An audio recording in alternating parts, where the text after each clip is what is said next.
agora pela manhã será Êxodo, capítulo 20, versos 4 ao 6. Antes da leitura, vamos orar. Pai querido, nós te agradecemos pela tua santa palavra. Te agradecemos por esta oportunidade singular que tu concedes a cada um de nós, de estarmos na tua casa, nessa casa de oração, de adoração ao teu nome. Te agradecemos, ó Deus, porque fora o Senhor quem nos trouxestes à tua casa essa manhã. Agradecemos-te por ver irmãos e irmãs que há muito não vinham à tua casa, que o Senhor continue abençoando a vida de cada um deles. Há aqueles que nos acompanham remotamente pela internet, que também sejam abençoados, ó Deus, pela exposição da tua palavra, porque é preceito do Senhor para as nossas vidas. É o que temos de âncora para a alma, é o que temos de certeza nesse mundo. São as palavras deste livro. Ó Deus, que o meditar dos nossos corações e o falar das nossas bocas sejam agradáveis ao Senhor. É no nome de Jesus que nós oramos. Amém. Meus irmãos, Êxodo capítulo 20, versos 4 ao 6 diz assim: se o povo da terra... Perdão, estou aqui em Levítico. Estava no texto errado. Êxodo capítulo 20, versos 4 ao 6 diz assim: não farás para ti imagem de escultura, nem semelhança alguma do que há em cima dos céus, nem embaixo da terra, nem nas águas debaixo da terra. Não as adorarás, nem lhes darás culto, porque eu sou o Senhor teu Deus, Deus zeloso, que visito a iniquidade dos filhos nos filhos, até a terceira e quarta geração daqueles que me aborrecem. E faço misericórdia até 1000 gerações daqueles que me amam e guardam os meus mandamentos. Meus irmãos, de maneira geral, as pessoas têm o senso da religião, ou chamado senso religioso. Até o mais ateu é fervorosamente religioso. O mais ateu tem na sua religião a tentativa de provar que Deus não existe, ainda que seja para si próprio. Ele quer provar que Deus não existe. Ele está incomodado com a concepção de que várias pessoas no mundo adorem a um Deus, a uma divindade. Então ele está muito preocupado em provar que Deus não existe. Mateus, certa feita, escreveu e nas suas frases ele colocou o seguinte: eu torço para que no final das contas Deus não exista. Depois que eu morrer, eu torço para que ele não exista. E de fato, Deus para ele não deve existir, porque se Deus existe, nós cremos que ele existe, esse ateu, por não ter crido, irá para o Hades, para o inferno. Então, de forma geral, as pessoas têm um senso religioso. O problema não está no crer, mas na direção do crer, na direção da adoração. A adoração muitas vezes não é vertical, a adoração é horizontal. Até mesmo na cristandade, a adoração muitas vezes não é vertical, é horizontal. Vou provar para os irmãos. Muitas vezes as pessoas buscam a Deus interessadas no que Ele pode oferecer a elas. E geralmente o que elas procuram são coisas da terra, bens da terra. Ou seja, estão adorando os produtos da terra. C.S. Lewis, um dos maiores teólogos que já existiu na igreja, ao se deparar com as delícias da criação, por exemplo, um delicioso café da manhã, uma comida apetitosa, um dia muito agradável, ele ficava a pensar, ora, se esses momentos de deleite, porque a refeição passa rápido, ninguém passa o dia comendo. Você tem um momento de refeição, mas não passa o dia também comendo. Ele ficava pensando, se o que foi criado é tão bom, imagine o Criador. E C.S. Lewis passava a desejar o Criador, a desejar o Senhor. Então, irmãos, o problema não está na adoração, mas na direção dessa adoração. Muitas vezes, a adoração não é vertical, mas é horizontal, voltada para os próprios desejos do coração. Nós não duvidamos da sinceridade, da espiritualidade e até mesmo da inteligência dos adoradores, mas não estão adorando de maneira correta, de maneira bíblica. E a lei, é importante sempre dizer que esse decálogo, os 10 mandamentos, a lei moral, os preceitos do Senhor, foram estabelecidos logo após o nosso Deus ter libertado os hebreus do jugo egípcio. A ideia que se tem é que eles não eram mais escravos, eles eram livres. E como se viver nesse mundo de Deus? Como se viver sob a ótica de Deus, já livres do pecado, livres da condenação? Qual a orientação que temos para a vida?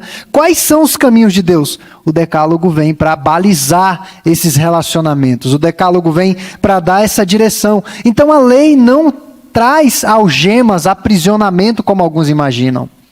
A lei só é para cercear a minha liberdade, é para que eu não tenha tanto poder de decisão. A lei não foi e nunca será para isso, para cercear a liberdade de quem quer que seja, mas para estabelecer parâmetros para se viver sob a ótica do Senhor. E o primeiro mandamento versa sobre adorar o Deus errado. Não terás outros deuses. O segundo é sobre adorar a Deus, ao Deus verdadeiro, só que da maneira errada, da forma errada. As pessoas são culpadas pelas duas coisas, por adorarem o Deus errado e por adorarem de forma errada, equivocada. O segundo mandamento faz 2 proibições. Nós não devemos fazer imagens de escultura para representar a Deus e não devemos adorar nenhum tipo de imagens. E daí, muitos podem dizer, pastor, o que isso tem a ver conosco? Nós não temos imagens aqui no templo. Eu não tenho imagens na minha casa. Eu não tenho esse problema. Será? O que esse mandamento fala no seu cerne? Qual é o espírito desse mandamento? Qual é o ensinamento desse mandamento? Será que é apenas voltado para a adoração escancarada ou explícita a imagens de escultura? O segundo mandamento, irmãos, não tem como finalidade banir a arte ou as considerações estéticas. Deus deu o espírito a Bezalel e a Oliabe para que fossem artistas e artesãos habilidosos. Deus gosta da arte. Deus não se opõe àquilo que é belo, àquilo que é bonito. O que proíbe é atribuir qualquer eficácia espiritual a objetos ou a fazer superstições. Então, é aqui que está o ponto. O problema não é a arte, mas é atribuir algum poder a essa arte. Por isso que no livro dos Salmos, agora eu não me recordo exatamente o Salmo, mas é mais para o final do Saltério, o Salmo diz que os ídolos têm boca e não falam, têm olhos e não veem, têm ouvidos e não ouvem, têm nariz e não cheiram, têm pés e não podem se mover, não podem se locomover. Eles ficam ali estáticos, parados, ou seja, eles não podem fazer absolutamente nada para os seus adoradores. É uma questão óbvia que o Salmo está abordando ali. Então, Deus não se opõe ao que é belo, mas atribuir algum tipo de poder ou mística a lugares, muitas vezes lugares sagrados, objetos sagrados. E quando eu falo objetos sagrados, eu não estou apenas me referindo ao ídolo, boneco, mas objetos mesmo, relíquias. Foi muito praticado pela igreja na Idade Média. As relíquias, o manto de Cristo, pedaço da coroa de espinho de Cristo, pedaço da cruz de Cristo, que tinha um poder extraordinário. Relíquias, superstições. O segundo mandamento abarca tudo isso. No episódio do bezerro de ouro, os israelitas não estavam adorando uma divindade pagã. Não era uma divindade pagã, eles estavam adorando o Senhor. Mas eles estavam usando uma espécie de mediador, um ponto de contato Eles precisavam ver algo para adorar esse Deus invisível. Nosso Deus é um Deus invisível. Nós não podemos vê-lo de forma alguma. Nós não podemos tocá-lo. Nós não podemos atribuir formas ao Senhor. Nós falamos da mão de Deus, mas não necessariamente que Ele tem uma mão, mas é o favor dEle na nossa direção, ou em nossa direção. Então, no episódio do bezerro de ouro, eles estavam adorando ao Senhor, porém estavam adorando ao Senhor da maneira errada. E usaram símbolos religiosos como se tivessem poder inerente. Quer um exemplo disso? A Arca da Aliança.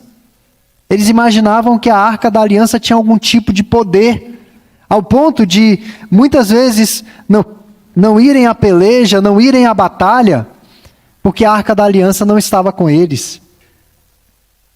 E há muitas pessoas que carregam isso. O brasileiro carrega uma alma extremamente supersticiosa. Eu já vi crentes que não passam debaixo de uma escada. Eu já vi crentes que têm medo de um gato preto passar na frente deles. Muita coisa eu já vi na igreja. Superstição. Já vi crentes que não entram de um lado da casa e saem pelo outro, só saem pelo mesmo lado. Superstições que carregamos na nossa alma. E crentes, pessoas que realmente amam a Deus, mas que carregam essas superstições. O que isso tem a ver? Me lembro de minha mãe, já crente, e carregando aquela alma católica. Minha mãe, na sexta-feira, na chamada Sexta-feira da Paixão, não comia carne. E já era crente há quase 15 anos, e toda Sexta-feira da Paixão comprava um peixe, e dizia que não podia comer carne. E eu já crente fiquei pensando, mas o que isso tem a ver com o cristianismo? Nós carregamos, irmãos, muitas superstições. E isso é violação do segundo mandamento. Quando eu atribuo a datas, a locais, a objetos, a algum tipo de poder, eu estou quebrando o segundo mandamento. E antes de tratar das lições que precisamos aprender dessa passagem, nós vamos elucidar o verso 5º. O verso 5º nos diz o seguinte: não as adorarás, nem lhes darás culto, porque eu sou o Senhor teu Deus, Deus zeloso. Especialmente a parte B, que visito a iniquidade dos pais nos filhos até a terceira e quarta geração daqueles que me aborrecem. É importante ressaltar que isso daqui não é uma referência à famigerada maldição hereditária. Não significa que uma criança justa sofrerá a punição das injustiças de seus pais. Essa é uma advertência que recai sobre aqueles que trilham os mesmos caminhos perversos de seus pais. Os filhos compartilham da punição porque compartilham dos pecados de seus pais. Não é maldição hereditária. Não é porque eu cometi um pecado que o meu neto, meu bisneto vai sofrer a punição. Tanto que o livro de Ezequiel vem meio que para alinhar isso e diz que a alma que pecar, essa morrerá. O filho não pagará pelo pecado do pai, é o que Ezequiel deixa claro. Então não existe esse negócio de maldição hereditária. É importante destacar isso daqui para que nós não saiamos daqui com alguma convicção errada. Mas como que esse mandamento se aplica à nossa vida na atualidade? O Senhor é o único Deus e merece a nossa adoração. É importante salientar que Deus não pode ser controlado ou manipulado por rituais corretos.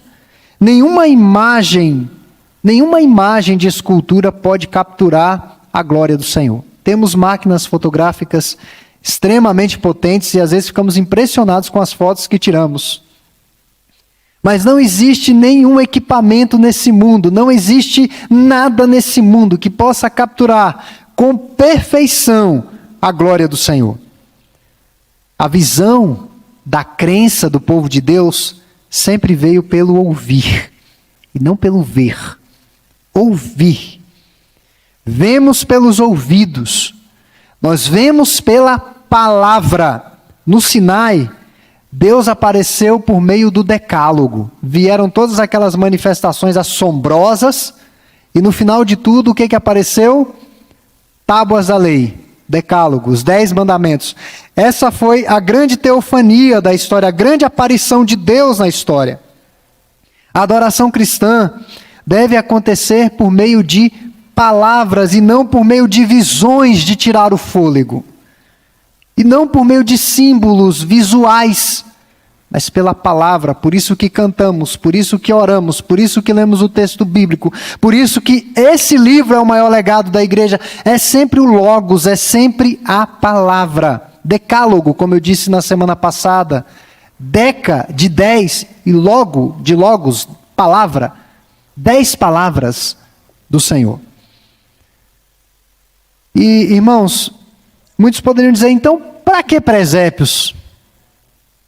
Para que símbolos? Para que a cruz como símbolo? O peixe, um tempo, foi usado como símbolo do cristianismo.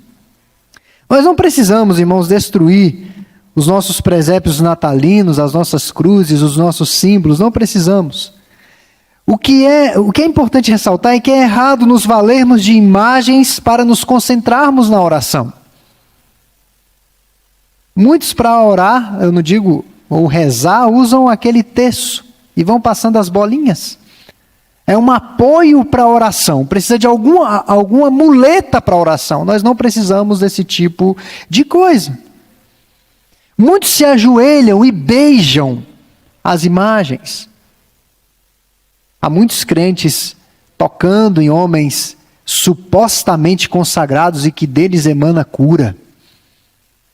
Há pessoas que fazem filas quilométricas para que o homem de Deus coloque a mão em suas cabeças e ali elas sejam livres de todos os seus males. Quebra do 2º mandamento. Não nos cabe tornar visível o Deus invisível. E aí eu quero destacar brevemente algumas lições importantes sobre como esse mandamento se aplica às nossas vidas na atualidade. Primeiro, evitar atribuir eficácia de Deus a qualquer coisa criada, até mesmo você. Quando acontece algo na sua vida que você olha para trás e pensa assim, puxa, isso daqui foi muito trabalho que eu fiz, né? Foi muito esforço. Há alguns que dizem que foi sorte. A pior coisa é você ouvir um crente dizendo que foi sorte. É a pior. Tudo o que acontece nas nossas vidas é pela graça de Deus, é pelo poder de Deus. Teve um dia pela manhã, um domingo de manhã, que eu acordei e eu tinha vários compromissos aqui na igreja. Eu tinha várias reuniões, eu tinha que lecionar naquela manhã, ou seja, eu não poderia deixar de vir, de jeito nenhum. Eu acordei tranquilamente, fui levantar-me da cama e travei da coluna.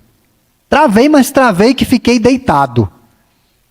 Travei mesmo, irmãos. Fiquei travado ali assim e não conseguia me levantar. E pensando, meu Deus do céu, tem a aula. Eu não conseguia sequer pegar no celular. Sequer pegar no celular que estava do lado da cama.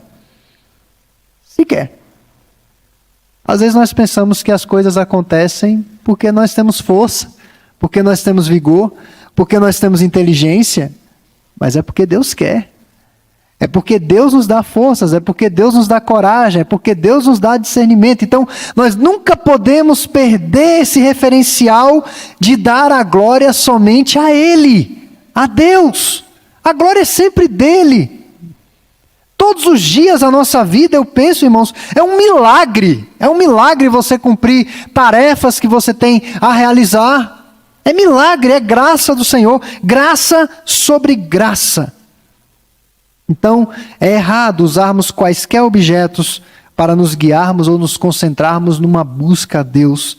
Relíquias não nos levarão para mais perto de Deus e de suas bênçãos. Segundo, não contribua com a idolatria dos outros. O primeiro mandamento fala, não terás. O segundo, não farás, não fabricarás. Claro que ele diz para ti mesmo, mas também para os outros.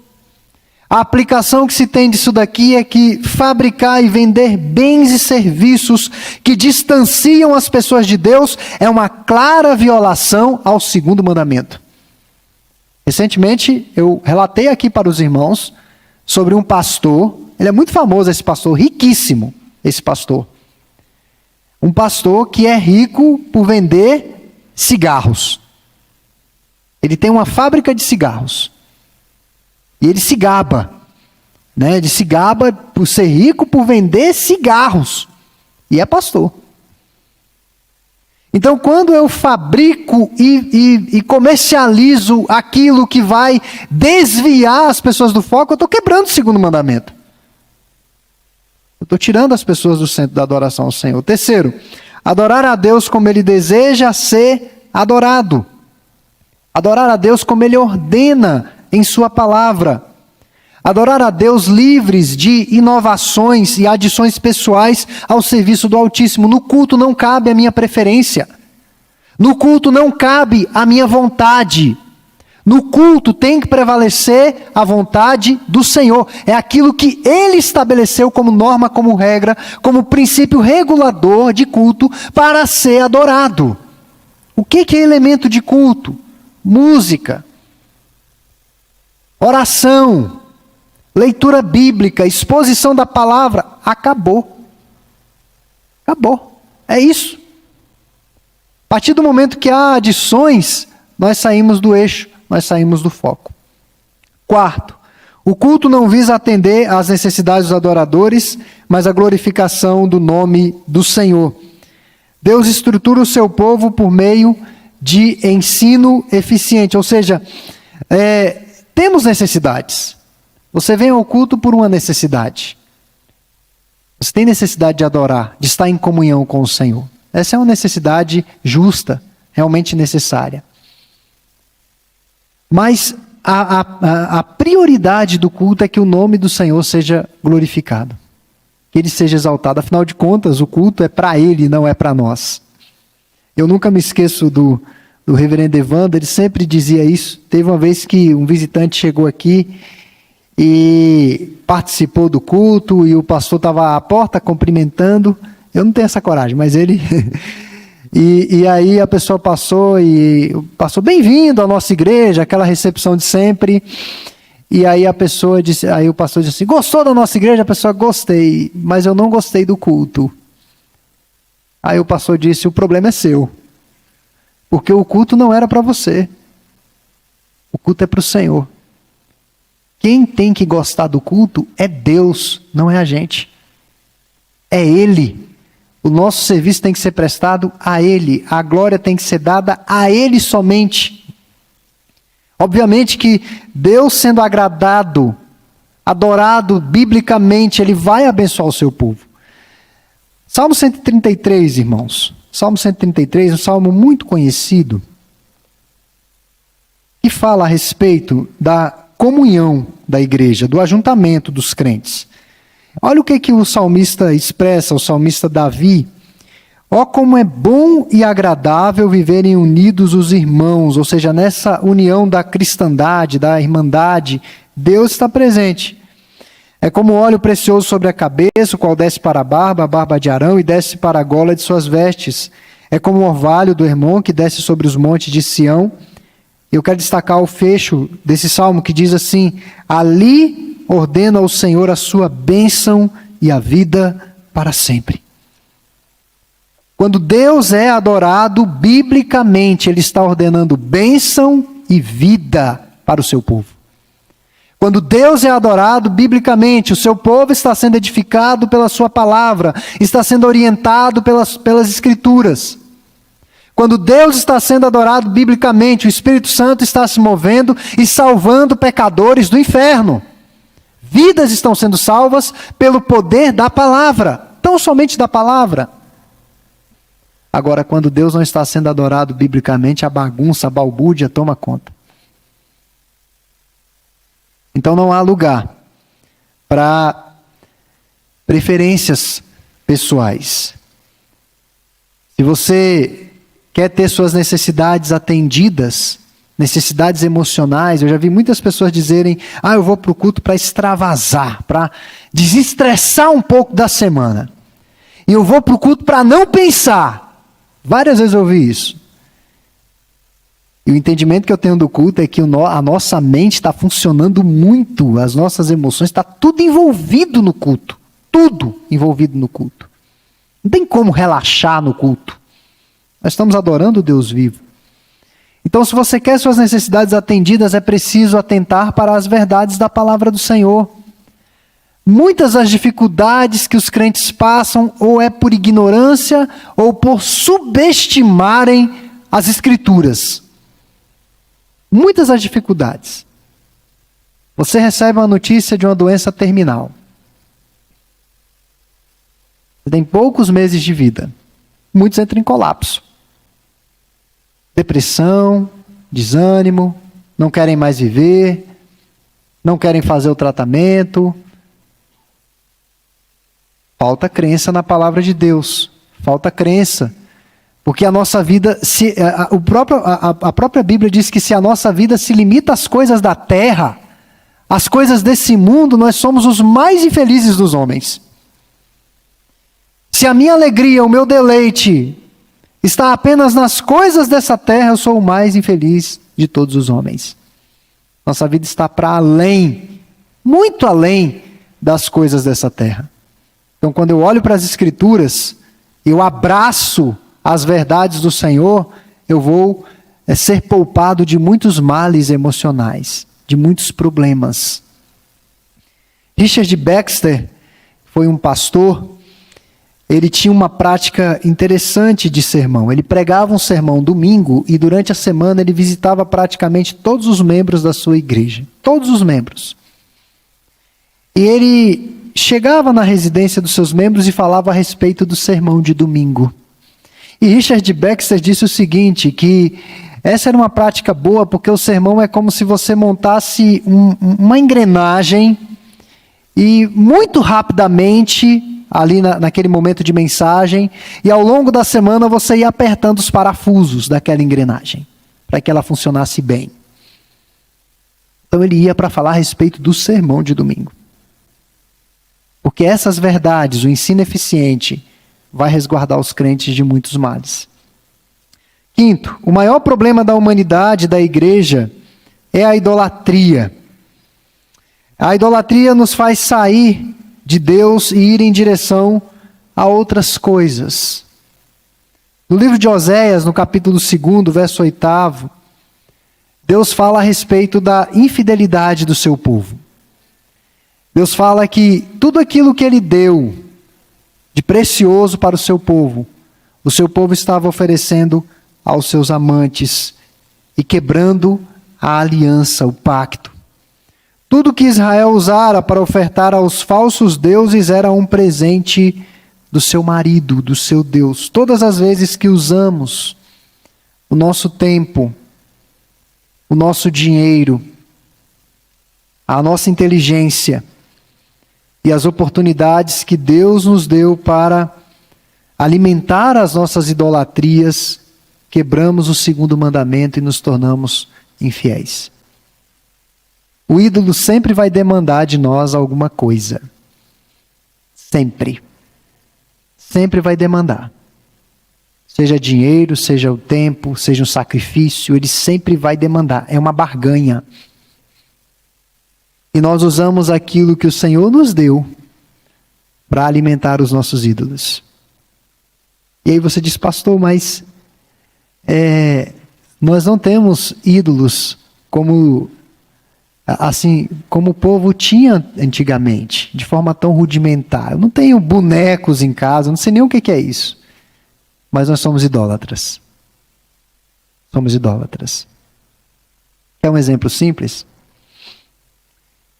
Quando você adquire uma TV e assina um canal qualquer aí, e começa a assistir enlouquecidamente séries, esportes, depois que inventaram um canal de esportes, tem crente que fica assistindo o jogo o dia inteiro.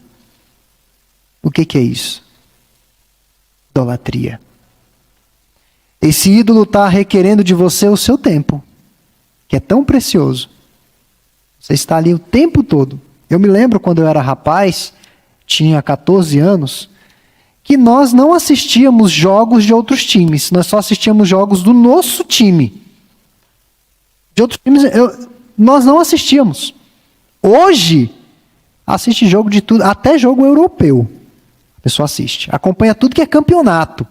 Sabe a escalação do time certinha, todos os jogadores, os principais craques, mas não sabe os 10 mandamentos de cor.